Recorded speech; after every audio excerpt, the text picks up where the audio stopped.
போகிறோம். வாங்க எப்படின்னு பார்க்கலாம். சொரக்காயோட தோலை சீவிக்கலாம். சொரக்காயோடைய விதையை எடுத்துக்கலாம்.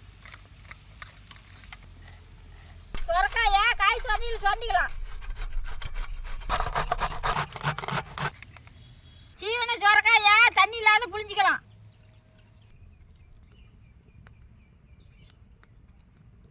நெய்யை, முந்திரி, திராட்சை நல்லா நெய்யில் வறுத்து எடுத்துக்கலாம்.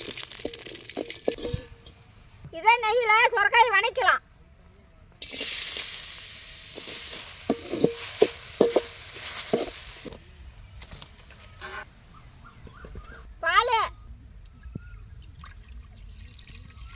பால் கோச்சிக்கிச்சு சொரக்காய் போட்டுக்கலாம்.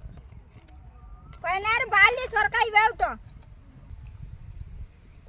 சர்க்கரை, ஏலக்காய், வறுத்த முந்திரி, திராட்சை ஒரு கொதி வந்த உடனே இறக்கலாம்.